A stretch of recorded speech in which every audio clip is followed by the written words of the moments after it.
There is a version of you that exists only at 6 a.m. on a day you never see. He wakes up before the alarm. He doesn't negotiate with the blanket. He doesn't scroll. He simply rises, like discipline was never a decision at all, just a fact of who he is. You've imagined him 1,000 times. You've promised to become him. Monday, New Year. After this next binge of self-help videos, and yet, somehow, he never arrives. Here's the uncomfortable part. It's not that you lack willpower. It's not that you're lazy, broken, or weak-minded. Something far stranger is happening. Your brain isn't failing to build discipline. It's actively, silently, working against it. And once you understand why, you'll never look at motivation the same way again. Picture the last time you tried to build a habit. Maybe it was waking up early. Maybe it was the gym. Maybe it was simply answering an email instead of avoiding it for 6 days. You started with fire. Day 1 felt like a rebirth. Day 3 felt like a grind. By day 7, the old you was back, wearing your face, using your excuses, sleeping in your bed. Most people conclude the same thing here. I just don't have discipline. But that conclusion is where the real damage happens, because it isn't true, and believing it is what keeps the cycle alive. Discipline was never something you either have or don't have. It's not a personality trait. It's a byproduct of how your nervous system interprets threat and reward. And your nervous system was not built for a world of gyms, deadlines, and long-term goals. It was built for survival in a world that no longer exists. This is where psychology gets uncomfortable. Your brain is not designed to make you successful. It's designed to keep you alive. Those are not the same objective. And most people spend their entire lives confusing one for the other.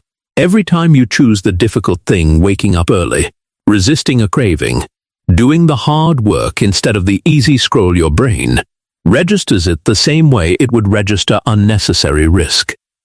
Discomfort, uncertainty, energy expenditure, without a guaranteed reward. And so, without asking your permission, your nervous system quietly pulls you back toward the path of least resistance. This isn't weakness. It's biology performing exactly the function it evolved to perform.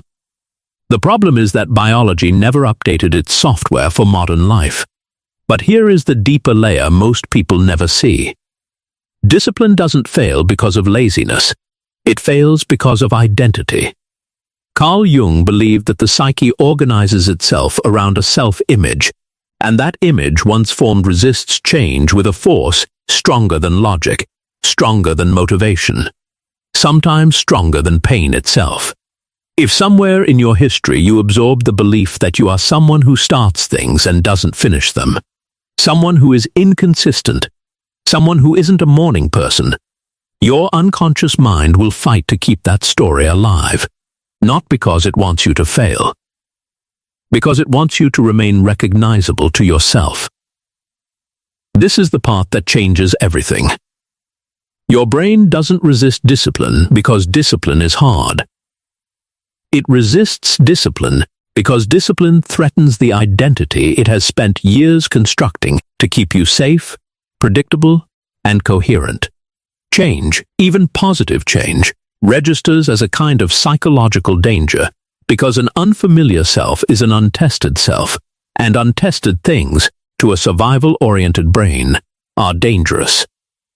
So when you try to force new behavior onto an old identity, you're not fighting laziness. You're fighting your own psychological immune system. And that's exactly why sheer willpower almost always loses. Think about the last time you tried to white-knuckle your way into a new habit.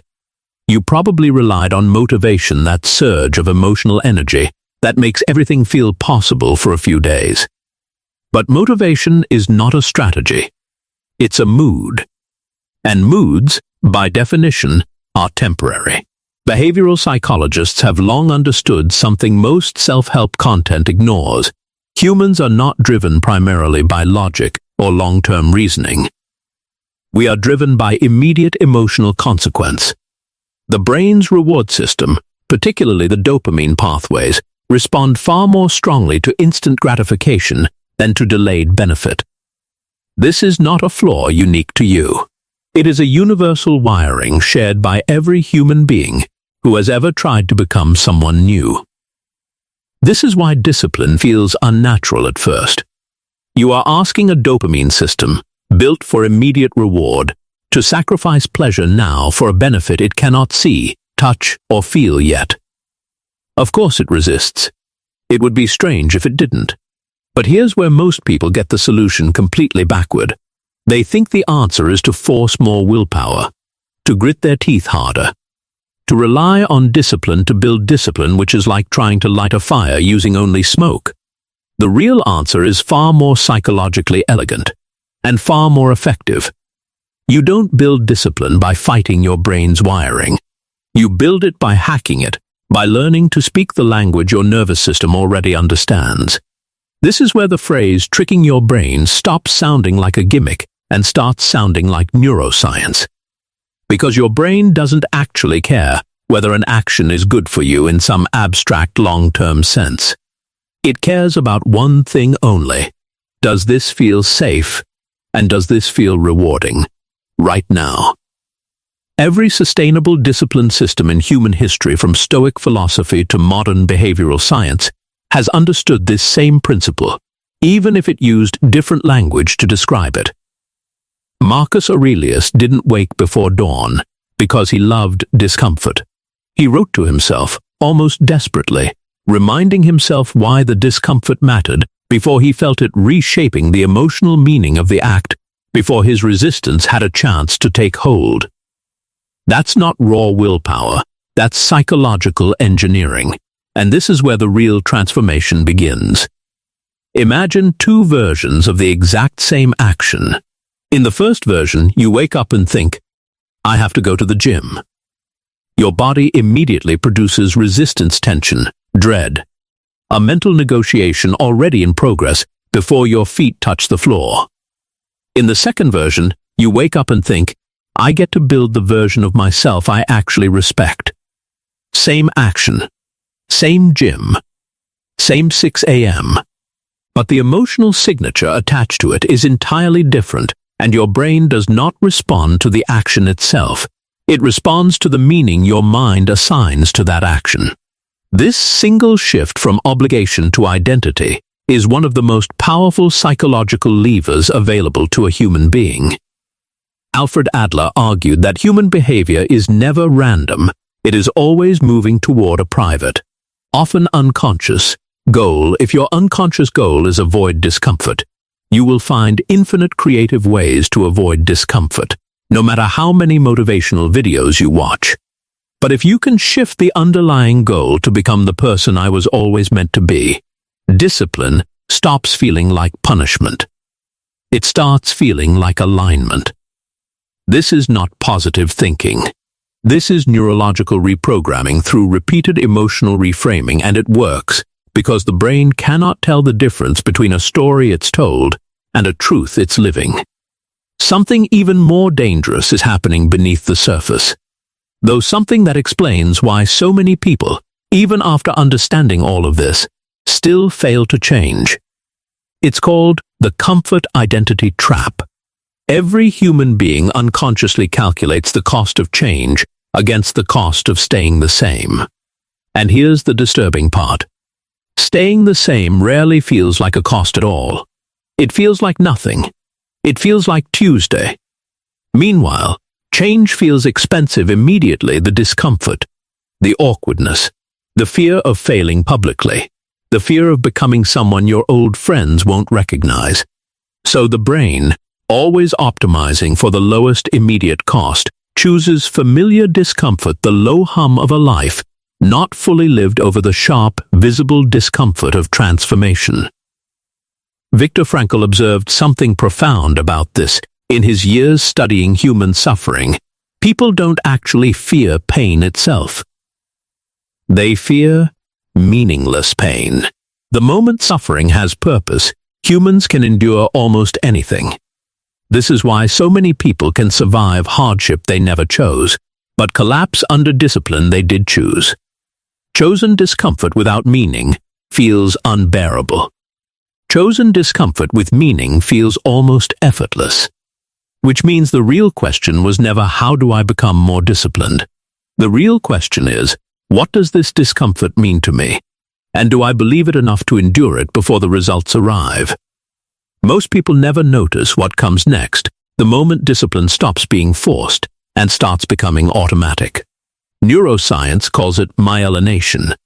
Every time you repeat a behavior, your brain wraps the neural pathway responsible for that behavior in a fatty insulating layer, allowing the signal to fire faster and with less resistance.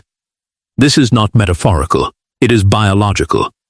The 300th time you choose the disciplined action, it genuinely requires less mental effort than the first time, not because you got stronger emotionally, but because your brain physically restructured itself around the behavior. This is the secret nobody tells you. Discipline is not a permanent personality trait you either possess or lack. It is a neurological groove you carve through repetition, and once carved deeply enough, it becomes the path of least resistance rather than the path of greatest struggle. Which means the version of you who wakes up at 6 a.m. without negotiation isn't more willful than you. He simply has a deeper groove, and grooves can be built by anyone, starting today, starting small, starting far less dramatically than most people assume. But here is where psychology becomes genuinely uncomfortable, the layer beneath the layer. Some people don't actually want the automatic version of themselves, even if they claim they do. Because an undisciplined life, as painful as it is, comes with a hidden psychological benefit. It protects the ego from ever finding out its true ceiling. If you never fully commit, you never fully fail. If you always have an excuse, I didn't sleep well, I didn't have time, I'll start Monday, then your failures were never really you. They were circumstances. But the moment you commit fully, with no excuses left standing, you finally discover what you're actually capable of. And for many people, that possibility is more frightening than staying comfortably undisciplined forever. This is what Jung might have called the shadow of ambition, the part of you that sabotages your own growth, not because you're weak, but because growth threatens to reveal something you're not ready to know about yourself. Sit with that for a moment. Because it might be the most honest thing said in this entire video. So how do you actually trick a brain wired for survival into wanting discipline instead of fearing it? You stop trying to overpower it, and you start speaking its native language: reward, identity, and meaning, layered together so precisely that discipline no longer feels like sacrifice. You begin absurdly small, smaller than your pride wants to allow. Because the brain doesn't build trust in your commitments through intensity, it builds trust through consistency. 1 page, 1 push-up, 1 minute of stillness. Small enough that failure becomes almost impossible, because every completed action, no matter how tiny, deposits evidence into your identity that says, I am someone who follows through. And identity, as we've seen, is the real battlefield.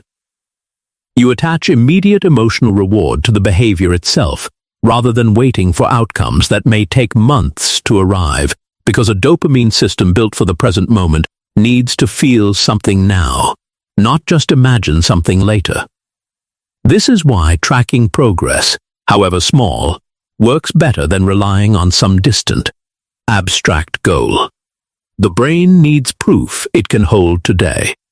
You reframe discomfort as evidence, not punishment. Every moment of resistance becomes proof that you are stepping outside the old identity, rather than proof that something is wrong with you. This single reframe alone dissolves an enormous amount of unnecessary suffering, because resistance stops meaning failure and starts meaning transformation in progress. And finally, you attach your discipline to a meaning larger than comfort, not, I should do this, but this is who I have decided to become. Because as Frankl understood long before modern psychology caught up to him, humans were never built to endure meaningless effort for long, but give that same effort a reason worth suffering for. and something in the nervous system quietly shifts. The struggle doesn't disappear. It transforms into something closer to purpose. There is a strange kind of relief that comes with understanding all of this, because it means you were never actually broken. You were never missing some rare psychological trait that other, more successful people were simply born with. You were operating an ancient survival system in a modern world it was never designed for, using strategies pure willpower, guilt, motivation that were mismatched to the problem from the very beginning. Discipline was never about becoming a different species of person. It was about learning to work with the architecture of your own mind instead of constantly fighting against it. And maybe that's the real transformation this video was always leading toward, not another list of habits to adopt, but a quiet, uncomfortable question to carry with you long after the screen goes dark. If your brain has been protecting you from change your entire life, what version of you has it been keeping you from becoming? If this kind of psychology, the kind that looks past the surface and into the architecture underneath, is something you genuinely connect with, consider staying. There's more of this ahead, for those who actually want to see it.